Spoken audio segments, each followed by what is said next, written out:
Hay una pregunta de Romario de la Hoz Villar y dice, buenos días, Daniel. ¿Qué le dice usted a las personas que opinan que su relevancia periodística depende de las investigaciones contra Uribe? Para mí, su valor periodístico es mucho más que eso. Yo estoy de acuerdo con Romario. Ay, muchas gracias. Pues yo trato de investigar muchos temas y también de investigar el tema de Uribe. ¿Por qué el tema de Uribe es importante? Pues porque Uribe ha sido el hombre más poderoso de Colombia en los últimos 23 años. Y porque él no ha querido desaparecer de la escena. Si Uribe fuera un expresidente como Belisario Betancur, seguramente yo poco tendría que escribir de él. Pero es que él se empeña en seguir manejando el país. Ustedes lo vieron ahora, después de haber perdido 4 elecciones, de perder con su candidato Oscar Iván Zuluaga, de perder con su candidato impector Federico Gutiérrez, de perder otra vez con Rodolfo Hernández, toda esa cosa, y de ser cada día más marginal y minoritario, pasa a ser el jefe de la oposición otra vez y el interlocutor válido del gobierno en todo esto.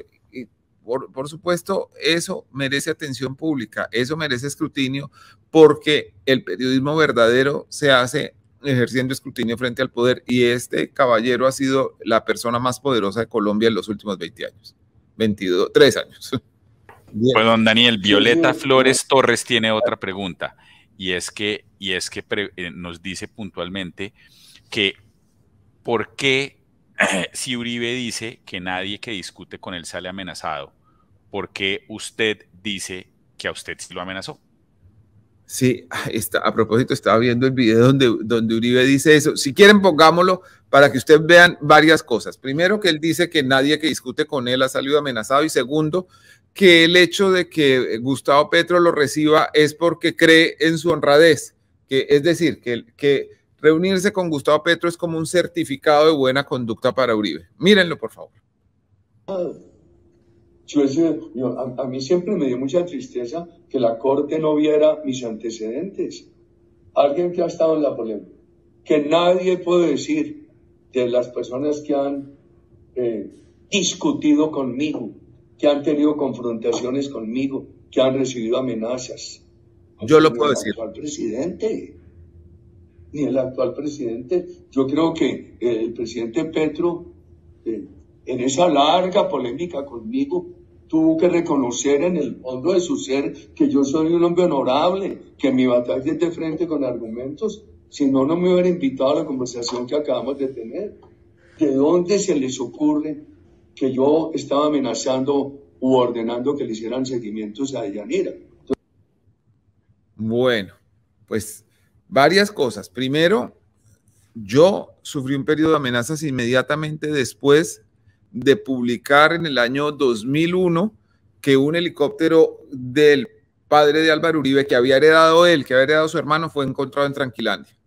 Tan pronto denuncié eso y tuve una discusión en radio, en Caracol 6 AM, 9 AM, dirigido en ese entonces por Darío Arizmendi, con el señor candidato en ese momento, Álvaro Uribe, empezaron las amenazas contra mí, contra mi familia. Después vivimos un periodo de amenazas terribles contra mi hija, y por cuenta de la investigación de los periodistas de Noticias 1 y mía, descubrimos quién estaba detrás de las amenazas, que era una persona supremamente cercana a Álvaro Uribe, el convicto narcotraficante condenado en Estados Unidos, Carlos Nader Simons. La respuesta de Uribe fue solidarizarse con el que amenazaba, fue decir que era una persona graciosa y simpática, que la persona que estaba detrás de esas amenazas. Entonces, yo sí puedo decir que hay amenazas. Y en segundo lugar, me parece inadmisible que él piense presentar como certificado de buena conducta que Petro lo recibe. No es porque en el fondo del alma Petro piense que es una persona honesta, es porque él pide citas y se hace recibir y luego posa de ser la contraparte legítima del presidente electo de Colombia, del presidente pues elegido por los colombianos y en ejercicio. Esa es la verdad, y la verdad es que cada vez que he tenido una discusión pública con Uribe, se han multiplicado mis problemas de seguridad y se han multiplicado las amenazas. Entonces, decir que quien discute con él nunca lo amenazan es algo que puedo contradecir en primera persona. porque me consta que sí hay amenazas después de tener discusiones públicas con el señor Uribe, a quien considero que hay que seguir investigando, de acuerdo con el precepto claro de que el periodismo debe ser un contrapoder. No podemos permitir que se entronice la impunidad del señor Uribe. No podemos admitir que él siga vendiendo la idea de que el sello de plata sobre la paz política del país es que él empiece a gozar de una impunidad por sus presuntos delitos. La justicia tiene que procesarlo y la justicia tiene que llegar a conclusiones sin que haya ningún tipo de ruido político que se interponga entre ellas. Es muy importante que la audiencia que empieza el lunes siguiente, en donde la Fiscalía de Barbosa, una fiscalía abyecta, una fiscalía servil, vuelve a pedir la absolución de Álvaro Uribe, sea seguido por la gente, porque solamente ustedes, los ciudadanos, solamente el ojo de ustedes sobre este proceso garantiza que se vaya a hacer justicia, garantiza que haya una mirada crítica sobre los hechos que ha protagonizado el expresidente Álvaro Uribe y que este tema del fraude procesal y el soborno de testigos, siendo gravísimo, es casi que el menos grave.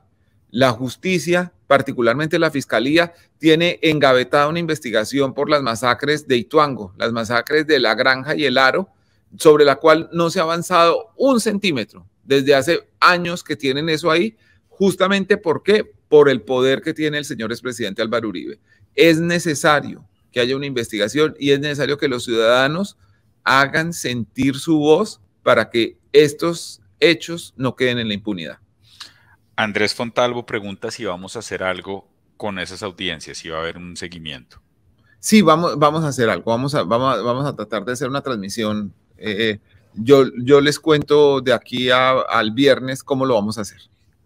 Listo. Henry Julián, don Daniel, que es un habitual usuario nuestro, dice, buenos días, Daniel, ¿ha tenido acceso a las grabaciones que tiene Pitirri? Es literalmente Pitirri, yo no sé quién es, y que según él Colombia no conoce. No, señor, yo no he tenido acceso a las grabaciones inéditas. He tenido conocimiento de las declaraciones de Pitirri que me parecen muy importantes para todo el descubrimiento del proceso de la parapolítica en Colombia. Ok, y también nos pregunta Oscar Hernández, nos dice, don Daniel, ¿por qué no se puede saber nada del precio al que compramos las vacunas en el gobierno Duque? ¿Por qué tanto secreto? No, es que eso no es información secreta, hay que averiguarla cuándo fue y compararla con el precio en el mercado internacional. Eso hay que hacerlo. Nidia Elena Pamplona Bendaño, Daniel, eres lo mejor. Ayuda, porfa, para que no haya impunidad sobre Uribe. No hay esperanza, tendremos que permitir verlo en el gobierno haciendo daño con sus seguidores. Por favor, haz algo que el gobierno no lo hace. Sí, digamos, lo único que puede hacer un periodista es seguir investigando y seguir publicando. Y yo les prometo que lo voy a seguir haciendo mientras tenga vida. También tienen acá, a ver, estoy viendo, hay muchas más. Henry Rodrigo Peña, buenos días, Daniel. ¿Por qué los medios tradicionales hacen más énfasis en las compras que hizo el DAPRE y no en las que pasó con la dotación que ya había en las casas de presidencia? No, pues es que sobre todo hay que mirar, o sea, no hay que dejar de mirar lo que pasó en los gobiernos anteriores, pero eso no es excusa para justificar lo que pueda estar pasando en este. Este es un gobierno que apenas llega, que apenas mañana va a cumplir 2 meses, pasado mañana va a cumplir 2 meses la administración, pero tiene que aprender de eso y tiene que aprender a no cometer errores. Yo creo que un edredón de plumas de ganso o una televisión lujosa no hacen un buen ejemplo de austeridad para la gente. Y creo que el presidente Petro debería admitirlo, reversar algunas decisiones, darle a entender a la gente que la austeridad también es algo que cubre la primera línea de dirección del Estado y no es solo algo que se le pide a los ciudadanos mientras los gobernantes viven en el lujo.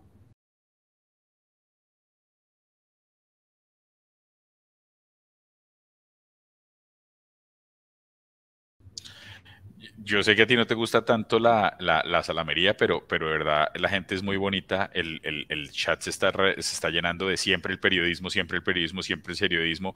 Nelson Vuelvas dice, mientras tenga vida, qué fuerte, Daniel, Dios lo acompañe. Muy bonita la gente, de verdad. Y Mauricio Mendieta Castaño dice, gracias por su labor. ¿Qué opina del documento de, abro comillas, verdad uribista, cierro comillas? ¿No cree que este escándalo por las compras está salido de proporciones sin cuestionar su inconveniencia? A ver, ese documento no lo he leído todavía. He leído digamos, las primeras páginas y me parece un grandísimo engaño. El expresidente Uribe, ya ustedes lo vieron hace un ratico, miente y miente con la actitud de la seriedad de un tramposo. En ese documento me parece en la introducción, en lo que yo he leído, que es la introducción de una mentira. Negar la existencia de falsos positivos es una afrenta contra el país y contra las víctimas. Es decir, que sus vidas no valieron nada. Uribe sobre esto ha pasado por varias etapas. Primero que jamás habían existido, después que los muertos se merecían que lo que les pasó, porque en un discurso dijo no estarían recogiendo café. Y ahora es que fueron un invento para desprestigiar su gobierno. Nosotros estamos obligados a mantener la atención puesta en eso porque no nos puede reescribir la historia este señor, poniéndonos a pensar y a creer cosas distintas a las que realmente pasaron. Ismael Pérez López, don Daniel, si no le molesta, podría contarnos algunas de las amenazas que le llegaron, porque lo veo compungido.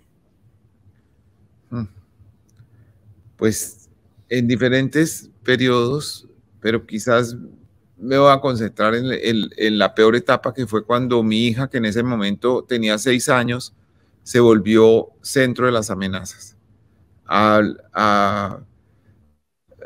La antigua sede del noticiero llegaron 2 coronas fúnebres, una lamentando la muerte de mi hija, que tenía 6 años, y la otra la muerte mía.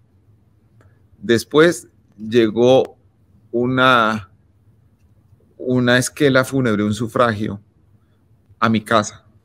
Fue algo muy asustador porque no esperábamos que llegara. Después empezaron una serie de llamadas y eran unas llamadas terribles que son absolutamente irrepetibles por los términos que usaban para intimidar, por las voces macabras que usaban y porque todas las amenazas se centraban en mi hija.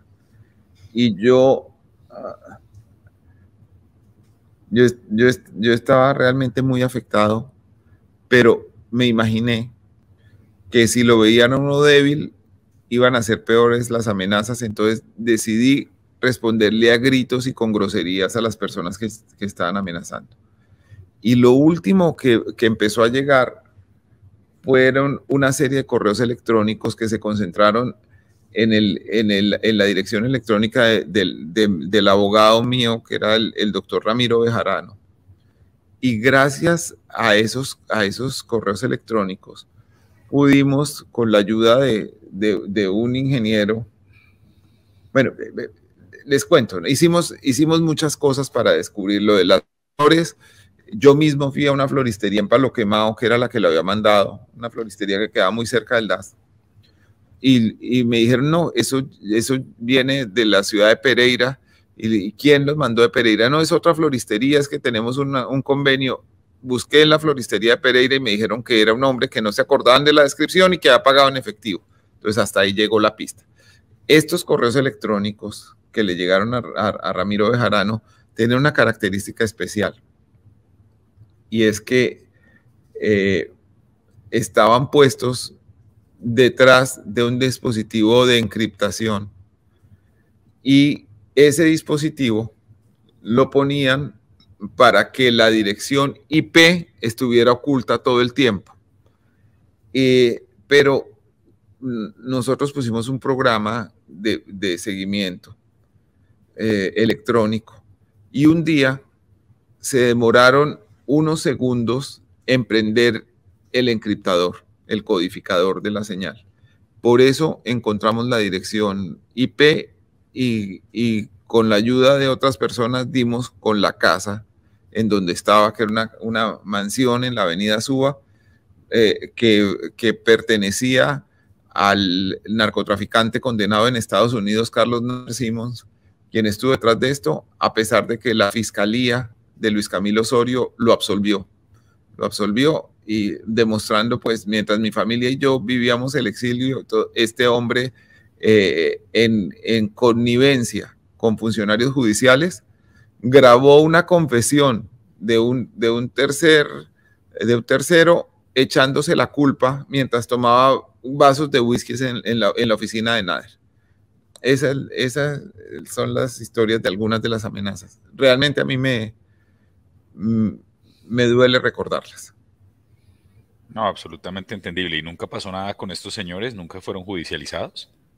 Sí, el señor que confesó fue condenado a una pena irrisoria, pero además es que estoy seguro que no era él. Él simplemente hizo algo que le pidieron para salvar a uno más importante y más rico que él. Ay, ay, ay. Bueno, don Daniel, 9:45. Hay más preguntas. Vámonos, Sí. mil gracias. Mil gracias, muchísimas gracias. Mañana nos vemos con otro reporte, coronel. Chao.